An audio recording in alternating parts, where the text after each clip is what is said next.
They had conquered more worlds than most species could count.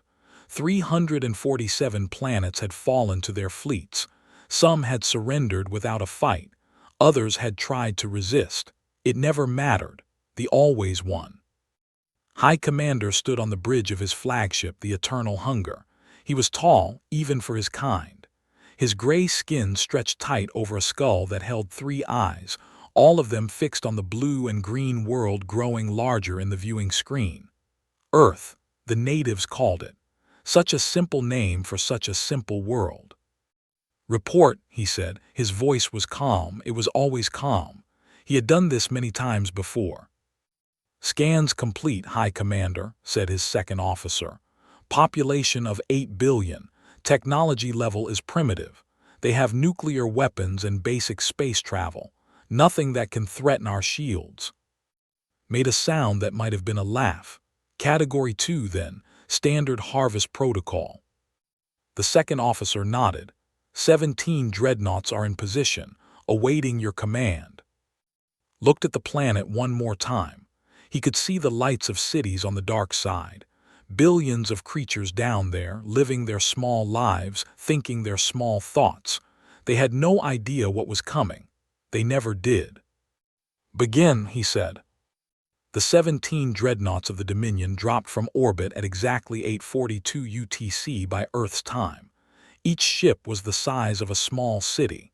Their hulls were black as the void between stars, and their weapons could crack continents. They did not announce themselves. They did not demand surrender. They had learned long ago that fear was more useful than diplomacy. The plasma bombardment began immediately. Shanghai was first. A beam of white-hot energy struck the city center and turned everything within 10 kilometers to ash. The shock wave flattened buildings for 30 kilometers more. 12 million people died in 3 seconds. They did not even have time to scream. Lagos was next, then Mumbai. Then, the dreadnoughts spread across the planet, each one choosing the largest population centers they could find. They did not hate humans. They did not feel anything about them at all. This was simply efficient. Kill the most in the shortest time. Break their will to fight before they could organize. On the bridge of the Eternal Hunger watched the destruction with his 3 unblinking eyes. His crew worked around him, monitoring the attack, tracking human military responses. There were none. The humans were too shocked, too scattered, too primitive to fight back. "Curious," said the second officer. Turned, explain. "There are no communications from their governments, no surrender requests, no military orders. Their networks are silent." "They are in shock," said. "Their minds cannot process what is happening. We have seen this before." "Perhaps," the second officer said, but something in his voice was uncertain. "Ignored it. Doubt was for lesser species." On Earth, the world was ending. People ran through streets filled with smoke and fire. They screamed for help that would not come. They held their children and prayed to gods who did not answer. Television stations went dark one by one as cities fell. The internet collapsed under the weight of 1 billion terrified voices. But not everyone was running. Beneath the Swiss Alps, in a bunker that did not appear on any map, a man named General sat before a console covered in lights. He was 63 years old. He had gray hair and tired eyes and a face that had seen too many secrets.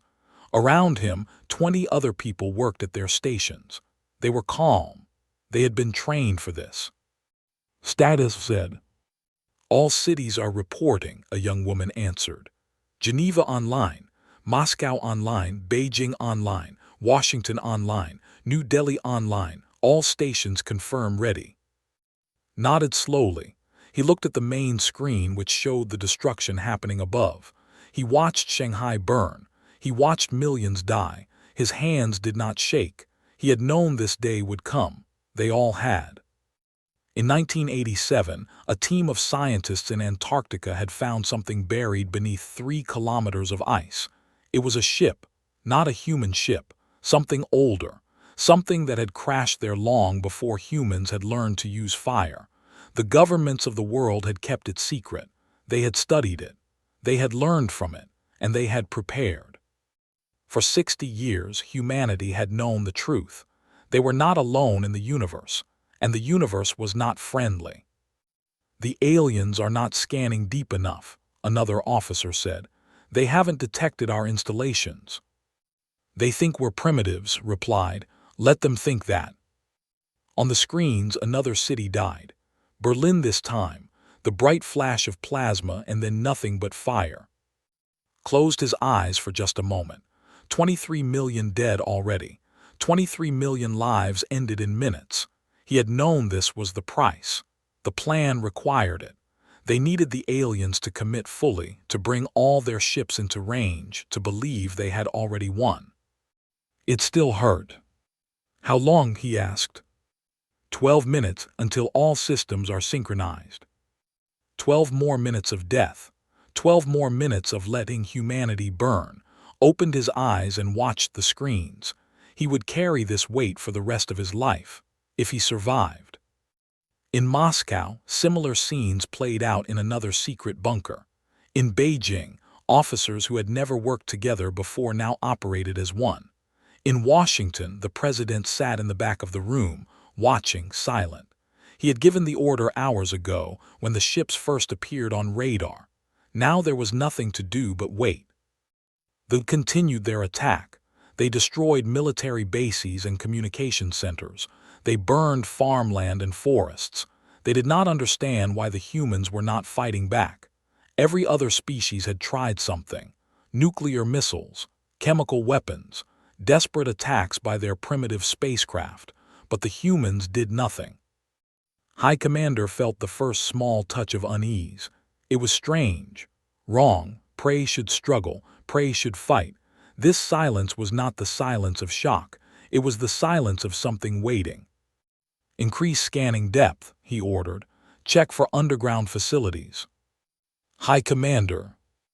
"Do it."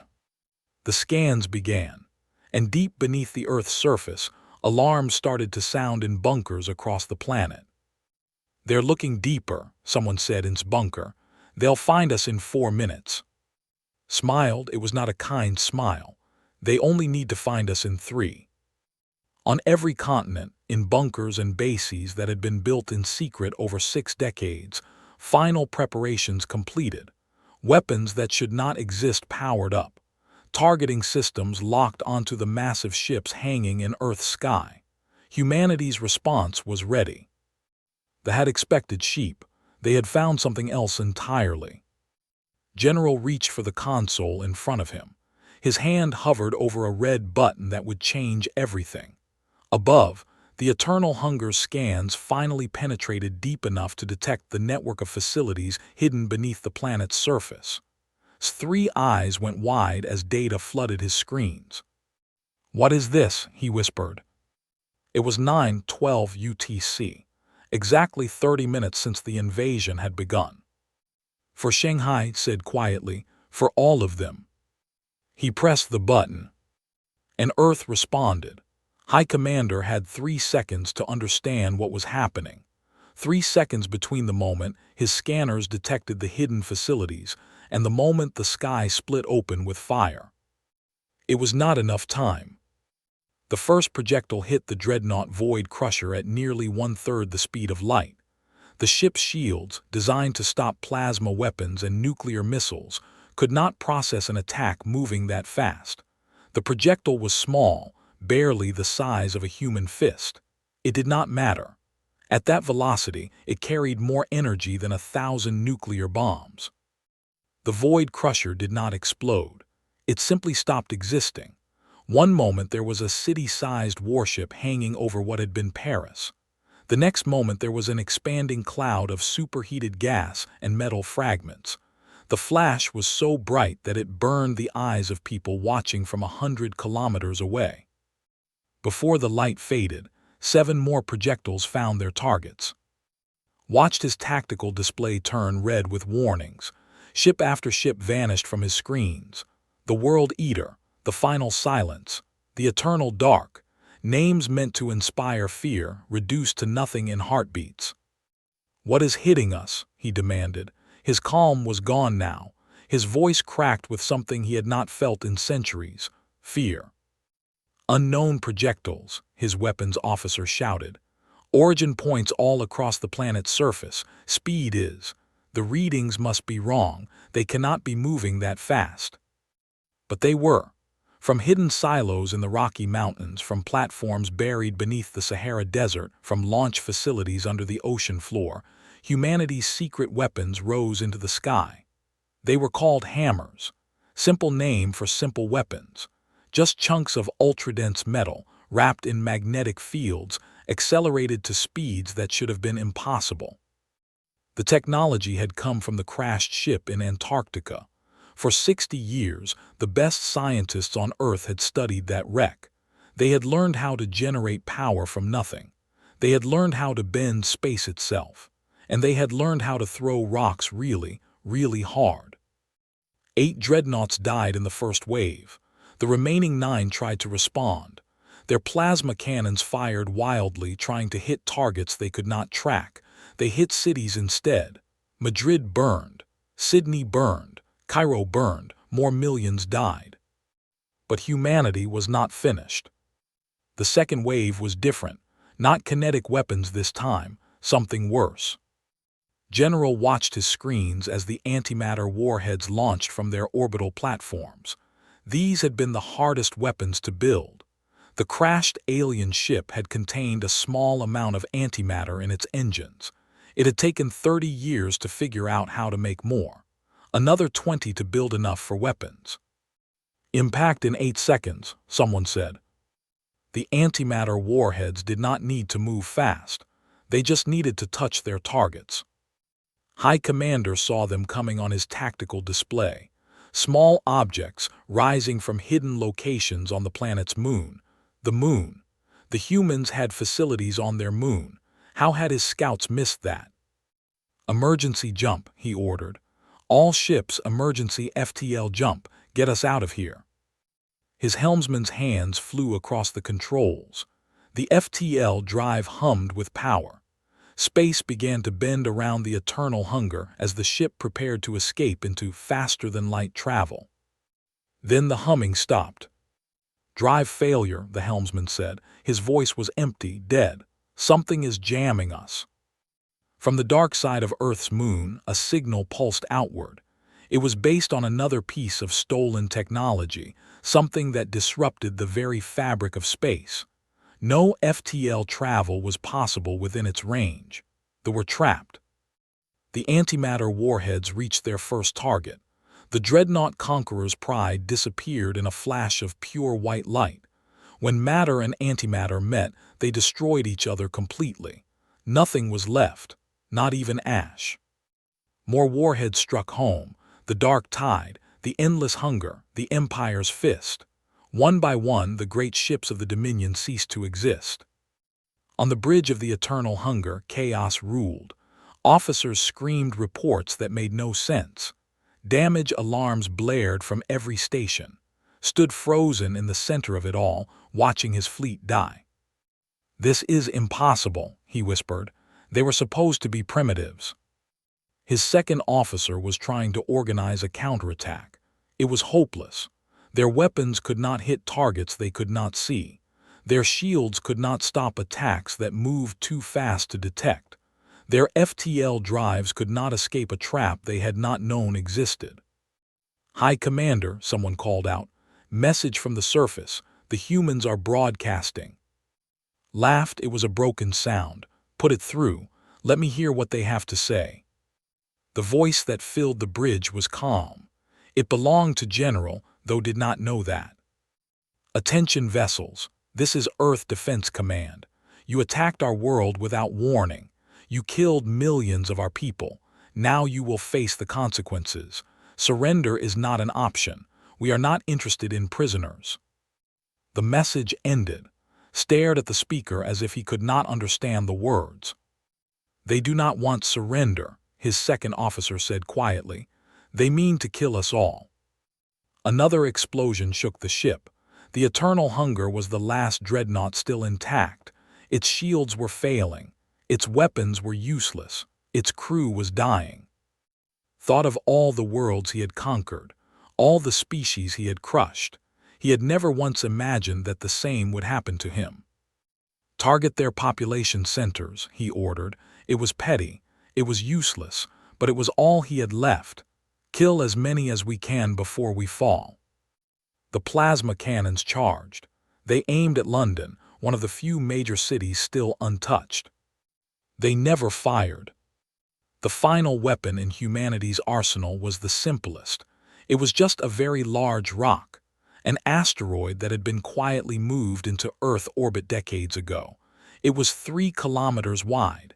It had been waiting for this moment. When the electromagnetic launchers pushed it toward the eternal hunger, it moved slowly at first, then faster, then much faster. By the time it reached the dreadnought, it was moving at 15 kilometers per second. High Commander saw it coming. He had just enough time to feel something like respect for the creatures who had beaten him. Clever, he said. Then 3 kilometers of iron and stone hit his ship, and the last of the invasion force became a cloud of dust spreading across Earth's upper atmosphere. The battle had lasted 11 minutes. In bunkers across the planet, humans watched their screens in silence. The alien ships were gone, all of them. 17 city-sized warships reduced to nothing. General sat back in his chair and let out a long breath. Around him, his officers were crying, laughing, hugging each other. They had won. Against impossible odds, they had won. But could not celebrate, not yet. He thought of the cities that had burned, the millions who had died, the terrible secrets that would now have to be revealed. And he thought of what would come next. They were part of something called the Dominion. They had conquered hundreds of worlds. They would send more ships, more fleets. This was not the end. It was just the beginning. Opened a channel to the other bunkers. His face appeared on screens in Moscow, Beijing, Washington, and a dozen other locations. The immediate threat is neutralized, he said. Begin phase 2. It's time to tell the world the truth. Outside, the sun was rising over a changed planet. Smoke rose from ruined cities.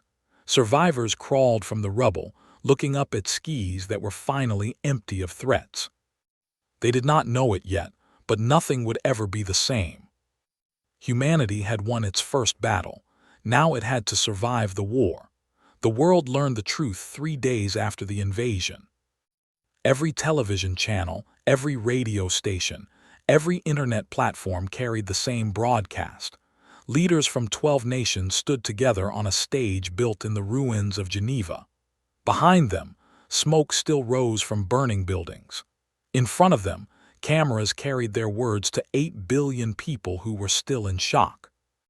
The American president spoke first. She was a small woman with gray hair and steady eyes. Her voice did not shake.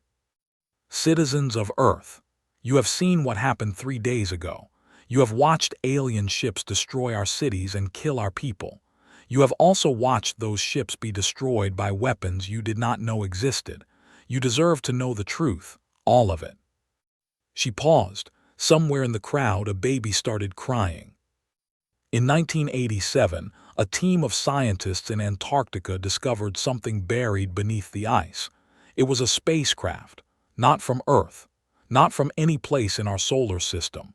It had been there for 50,000 years. The crowd was silent now. Even the baby had stopped crying. On screens around the world, people leaned forward, unable to believe what they were hearing. The governments of the world made a decision. We kept this secret. We studied the craft. We learned from it. And we built weapons to defend ourselves because we knew that if one ship had come to Earth, others might follow. She stepped back, and the Russian president took her place. He was a large man with a rough face and hands that had once worked in factories. We argued with each other for decades, he said. Russia and America, China and the West. We threatened each other with nuclear weapons. We fought proxy wars. We spied on each other's nations. He shook his head slowly. But in one thing we agreed. Humanity must be protected. From the beginning, our scientists worked together in secret. Our militaries shared information. The weapons that saved us were built by all of us together. One by one, the other leaders spoke.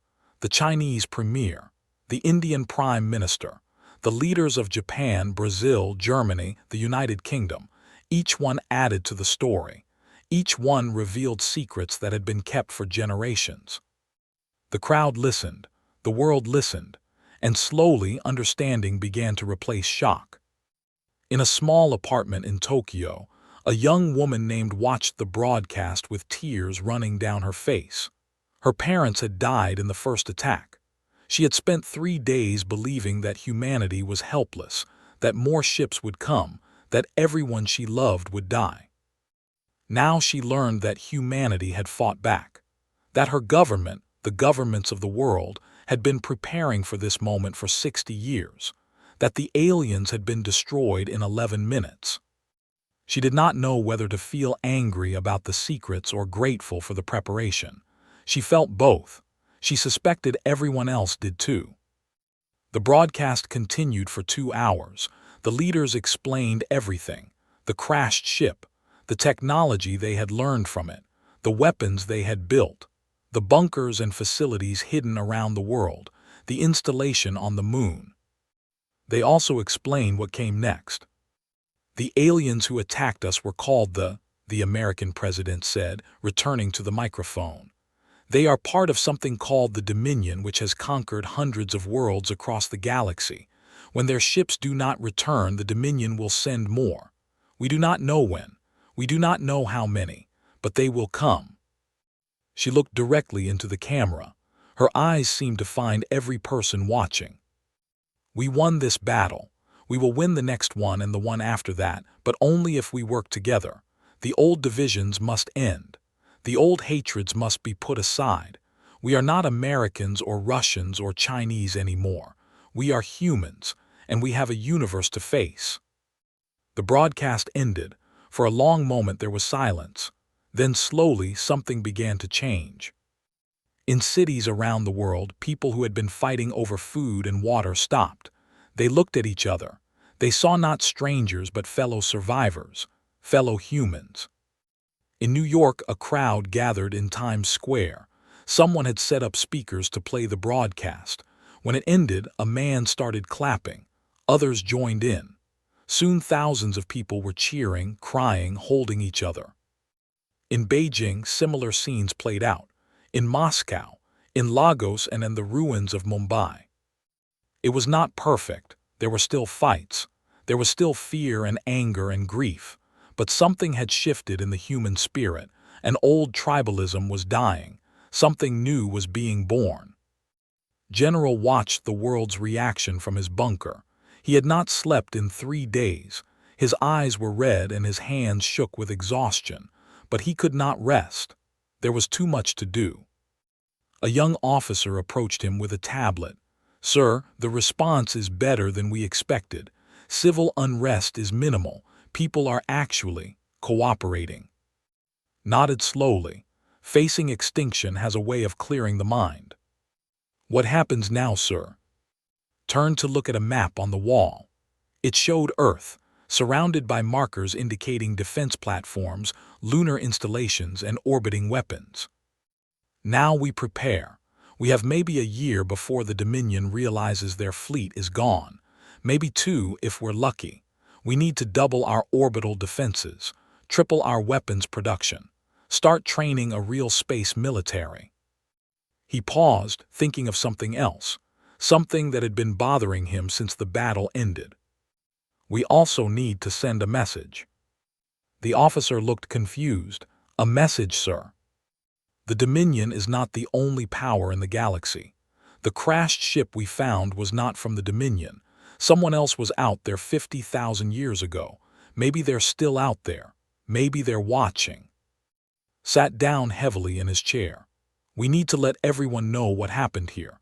Let them know that humanity is not easy prey. Let them know that attacking Earth has consequences."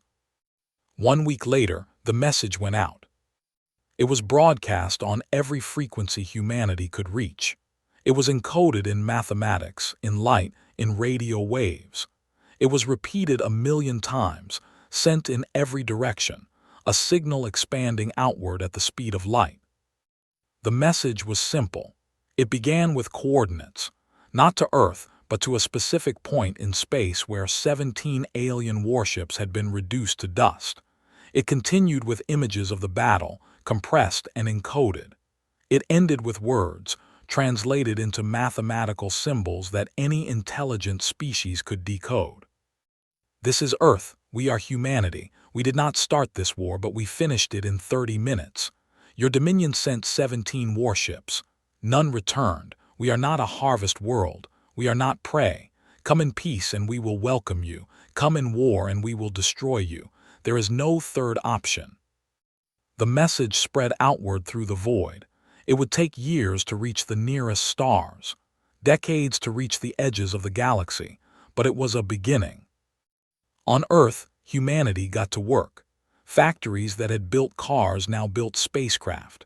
Universities that had trained doctors now trained soldiers. Scientists who had worked on computers now worked on weapons. The old world was dead. The attack had killed it as surely as it had killed 23 million people. But from the ashes, something stronger was rising. In every nation, volunteers lined up to join the New Earth Defense Force. They were young and old, rich and poor, from every country and every background. They had seen their world burn. They had watched aliens try to harvest them like crops. They would not let it happen again. General stood on a platform overlooking one of the first training camps. Thousands of recruits stood in formation below him.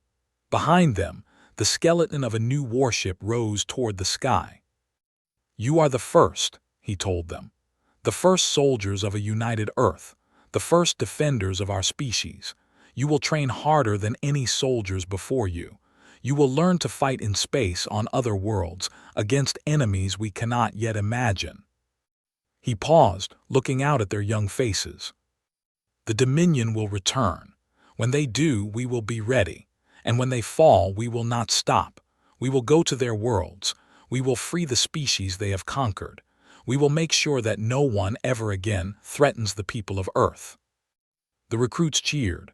Their voices echoed across the camp, a sound of hope and defiance. Above them, the stars waited. And somewhere out there, in the dark spaces between galaxies, something ancient and powerful received humanity's message. It began to pay attention. 1 year passed, then 2, then 5. Earth transformed. The scars of the invasion healed slowly. New cities rose where old ones had burned. Monuments were built to honor the 23 million who had died, and everywhere humanity prepared for war. The United Earth Defense Initiative became the largest organization in human history. Its shipyards circled the planet in a ring of steel and fire. Its training facilities covered entire continents. Its research labs pushed the boundaries of what science could achieve. Commander Sarah stood on the bridge of the UEDI Retribution, humanity's first true warship. It was beautiful in a deadly way.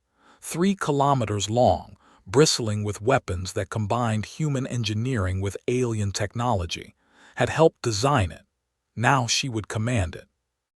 "All systems report ready, Commander," her first officer said. "The fleet awaits your orders." Looked at the... Around her ship, 43 other warships hung in formation. Destroyers, cruisers, carriers filled with fighter craft. 5 years ago, humanity had not possessed a single spacecraft capable of leaving Earth orbit. Now they had an armada. "Take us out," she said. "Formation Delta, we're going hunting." The fleet moved as one, sliding through space toward the outer edge of the solar system. Their destination was a point beyond Pluto, where deep space sensors had detected unusual activity. The Dominion had finally sent someone to investigate. In the 5 years since the invasion, humanity had not been idle. Scientists had decoded the data retrieved from the destroyed ships. They had learned about the Dominion, a collection of species that had conquered a vast section of the galaxy. They had learned about its structure, its weaknesses, and its enemies. Most importantly, they had learned that humanity's message had been received. The signal had reached thousands of worlds. Species that had never heard of Earth suddenly knew its name.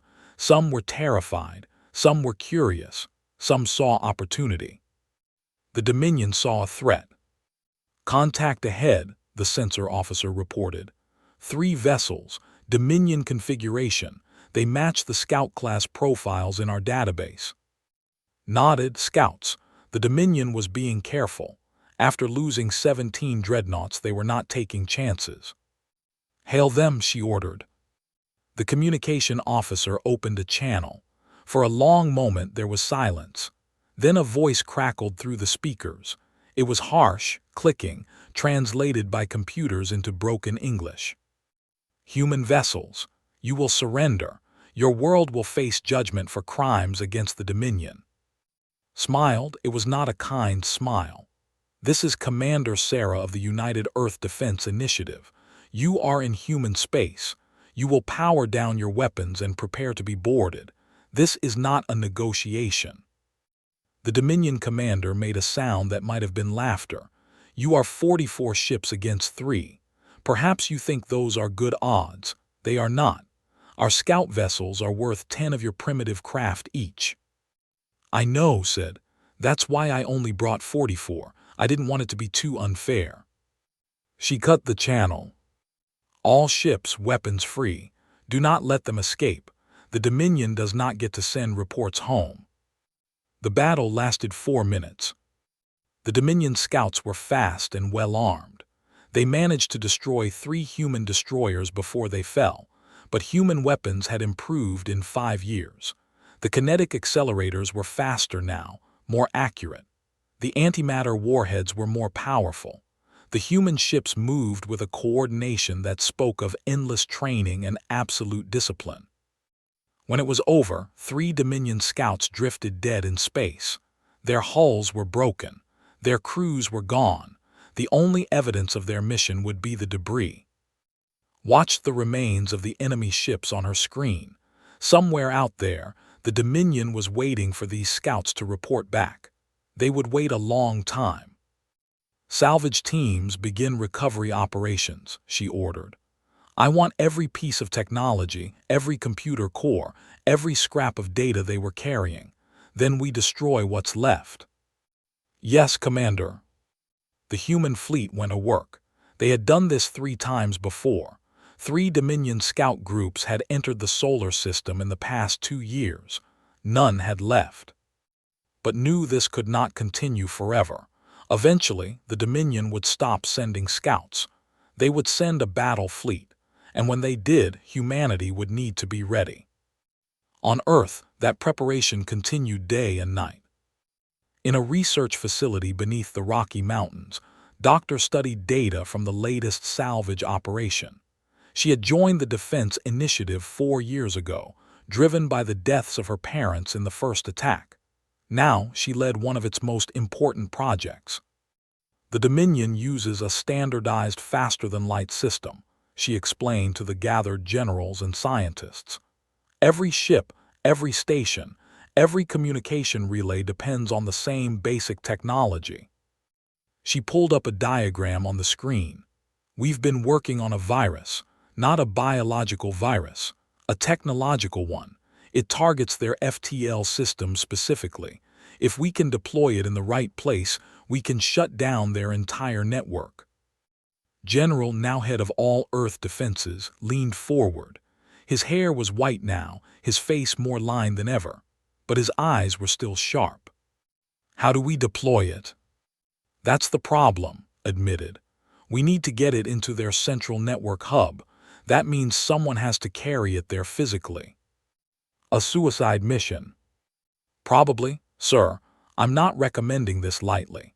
But if we can blind the Dominion, cut off their communications and their ability to move forces quickly, we change the entire strategic situation." Was quiet for a long moment. He thought of all the people who had died already, all the people who would die if the Dominion sent its full strength against Earth. Millions, billions maybe. "Continue development," he said finally. "Find me a way to deploy it. When the time comes, there will be no shortage of volunteers." Nodded. She did not say that she intended to be one of those volunteers. Some things did not need to be spoken aloud.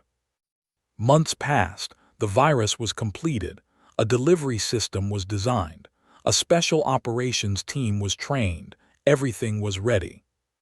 Then, on a quiet Tuesday morning, humanity's long-range sensors detected something emerging from FTL at the edge of the solar system. It was not a scout fleet. It was not even a battle fleet. It was an armada. 342 warships, dreadnoughts, carriers, destroyers, support vessels, more firepower than humanity had ever seen gathered in one place, enough to reduce Earth to a lifeless rock. Alarms blared across the planet, ships launched from orbital platforms, weapons systems activated, soldiers ran to their stations. But before the human fleet could even form up, something unexpected happened. A message came through. People of Earth, we are not the Dominion. Aboard the Retribution, stared at her communications officer. What? The signal, Commander, it's not using Dominion codes, it's something different, and it's asking for peaceful contact. His mind raced. 300 ships. If this was a trick, humanity was finished. But if it was real, open a channel, she ordered. Let's hear what they have to say. A face appeared on the screen. It was not human. It had too many eyes and its skin was a pale blue, but somehow its expression seemed almost friendly. Commander, we have watched your species from the moment your message reached our worlds. We are the collective of free peoples, former subjects of the Dominion. We rebelled when we saw what you did to their fleet. The alien paused, and what might have been a smile crossed its strange face. We are here because of you, because you showed us that the Dominion could be beaten, because you gave us hope. Felt something she had not felt in years, something that went beyond the endless preparation for war. Why are you here now? She asked. What do you want? The Dominion is coming. They have assembled the largest fleet in their history, 5,000 ships aimed at your world. They mean to make an example of you. 5,000 ships. The number hit like a physical blow. But, the alien continued, they will not face you alone. We have come to fight beside you, to repay the debt we owe to the species that showed us how to be free. Behind the lead ship, 300 other vessels moved into formation. Saw designs from a dozen different species, each one a victim of the Dominion, each one now standing with humanity. She opened a channel to Earth. General's face appeared on her secondary screen. General, we have allies. Looked at the fleet on his own display. Slowly, a smile spread across his weathered face. Well, he said, tell them welcome to the neighborhood. Humanity was no longer alone.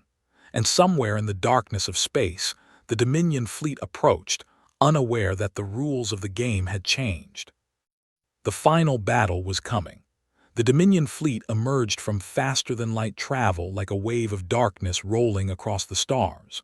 5,000 warships, including 200 dreadnoughts, each one twice the size of the vessels that had attacked Earth 6 years ago. At their center flew the flagship of Supreme Commander, or a monster of a ship called the Absolute End. Or stood on his bridge, all 4 of his arms clasped behind his back. He had spent 3 years planning this assault, 3 years gathering ships from every corner of the Dominion, 3 years preparing to teach the galaxy what happened to species that their masters. Status report, he commanded. All vessels in formation, weapons charged, FTL systems ready for immediate retreat if needed. Or made a sound of disgust. There will be no retreat. We will crush these humans and anyone foolish enough to stand with them. Then we will burn their world to ash. Every man, woman, and child. Their species will be a warning to others for 1,000 years. His tactical officer hesitated. Supreme Commander, our scouts have not reported in. We do not know what defenses the humans have prepared. It does not matter. No defense can stop 5,000 ships. They could have twice our number and it would not save them. He pointed at the small yellow star on the. Somewhere around that star, the human waited. All ships advance. Battle Formation Alpha, today we end this. The Dominion fleet moved forward. On every ship, weapons powered up, soldiers prepared for combat, officers themselves for the slaughter to come. They did not expect what happened next. Commander Sarah watched the enemy approach from the bridge of the Retribution. Around her, the combined fleet of humanity and the Free Peoples waited in the shadow of Mars. 450 warships, not nearly enough against 5,000. But numbers were not everything. Signal from the Allies' commander, her communications officer, reported. They're in position, waiting for your order. Nodded. She had spent the past 3 days coordinating with the alien commanders. The plan was simple. Simple plans worked best when everything was about to go wrong. Open a channel to General. His face appeared on screen. He was in the central command bunker on Earth, coordinating the planetary defenses. Commander, it's time. It's time. Is Doctor ready? Standing by. She's aboard the stealth ship with her team. They'll launch as soon as the battle begins. Took a deep breath. So many pieces had to fall into place. So many people were about to die, but there was no other choice. Understood. Beginning the operation, Earth out. She cut the channel and turned to face her crew. They looked back at her with steady eyes. They had trained for this moment. They were ready. All ships, this is Commander. Execute Operation Last Stand, for Earth, for humanity, for everyone who died in the first attack. The human fleet surged forward. Behind them, the ships of the Free Peoples followed, 450 vessels racing toward 5,000. Or watched them come. For a moment he almost felt respect. They knew they could not win. They came anyway. There was a word for that in his language. It translated roughly as beautiful stupidity. They attack, his second officer said, surprised. They should be running. Humans do not run. That is what makes them dangerous, and that is why we must destroy them completely. Or raised one arm. All ships engage. The two fleets met in a storm of fire and death. Human kinetic weapons slammed into Dominion shields. Alien plasma cannons burned through human hulls. Ships died on both sides, but the Dominion had numbers. For every ship they lost, they destroyed 3 human vessels.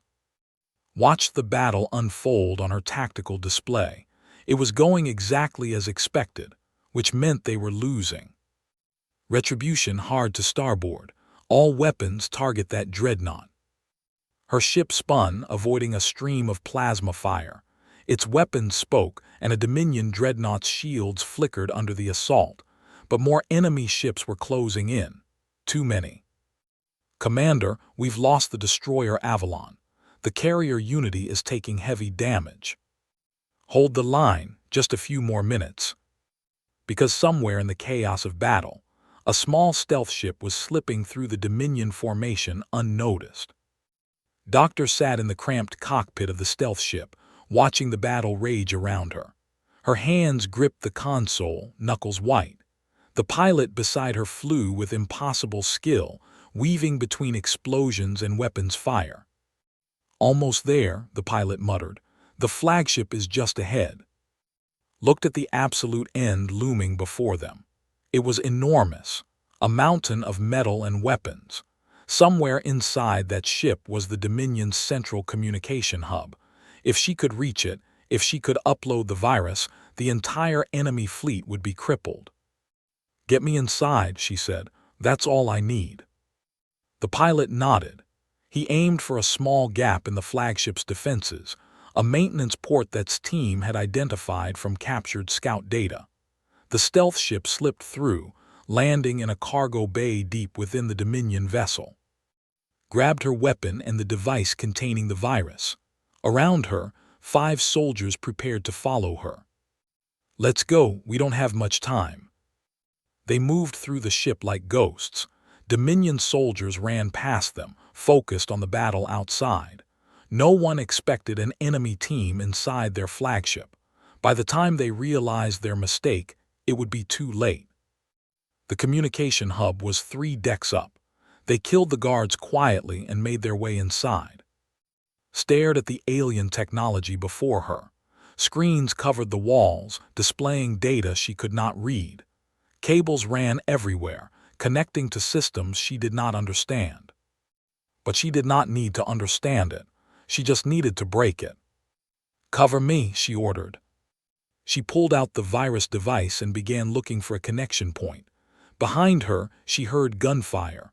Alarms started to sound. "They know we're here," one of the soldiers shouted. "Hostiles incoming." "Just give me 30 seconds. 20 seconds. The device connected. Fingers flew across her interface, initiating the upload. 10 seconds, more gunfire, someone screamed. She did not look back. 5 seconds, the progress bar crawled forward, 90%, 95, 99. "Done," she gasped. At that exact moment, something slammed into her shoulder. She fell, pain exploding through her body. A Dominion soldier stood in the doorway, weapon raised for a killing shot. The soldier's head exploded as one of her teammates fired. Then hands were pulling her up, dragging her back toward the ship. "The virus is uploaded," she managed to say. "It's working." And it was. On the bridge of the absolute end, or watched in horror as his tactical displays flickered and died. All around him, officers reported the same thing. Communications lost. FTL drives offline. Weapons systems rebooting. "What is happening?" he roared. "Unknown, Supreme Commander, some kind of virus. It's spreading through all our systems." The battle outside had changed. The Dominion ships, suddenly blind and deaf, began to drift out of formation. They could no longer coordinate. They could no longer call for reinforcements. They could not even run. And humanity was not finished. Saw the enemy fleet falling into chaos. She opened a channel to all ships. "All vessels, this is Commander. The Dominion is blind. Now we finish them. Target their dreadnoughts first. Show no mercy. They showed none to us." The combined fleet of humans and free peoples pressed their attack. Without coordination, the Dominion ships fell one by one. Dreadnoughts that should have been invincible became helpless targets. Smaller ships fled in random directions, easy prey for hunting groups. On Earth, General watched the impossible happening. The Dominion armada was dying. "Casualties?" he asked quietly. "Heavy on our side, but theirs are worse, much worse." Nodded, he thought of everyone who had died. The 23 million in the first attack. The soldiers lost in a dozen battles since, whose life signs had gone silent minutes ago. It was too high a price, but they had paid it, and now the Dominion would pay as well. The battle lasted 3 hours. When it was over, fewer than 800 Dominion ships remained, scattered and running in all directions. The human and free people's fleet had lost nearly 200 vessels, but the Dominion armada was destroyed. Supreme Commander or did not survive. His flagship was boarded by human marines who fought their way to his bridge. When they found him, he was alone, staring at screens that showed only static. "You cannot win," he said as they surrounded him. "The Dominion is infinite. We will send more fleets. We will crush you eventually." The Marine commander, a woman named, looked at him with cold eyes. "Maybe, but not today, and not tomorrow. And every day you don't crush us, more worlds will rise up. More species will fight back. You're not going to lose one battle, Commander. You're going to lose everything." Or said nothing. There was nothing to say. In the years that followed, humanity led an alliance that spread across the galaxy. The Dominion fractured, then crumbled, then fell. World after world was freed. Species that had known only slavery learned what freedom meant. On Earth, monuments were built to those who had fallen. His name was carved in stone alongside the millions of others who had given their lives. General, who died peacefully 3 years after the final battle, was buried with full honors. Commander became admiral, then retired to teach at the Earth Defense Academy. She often told her students the same thing. We were not the strongest, we were definitely not the most advanced. But when the universe came for us, we refused to die. We fought back. We found allies. We won. She would pause then, looking out at the young faces before her. That is what it means to be human.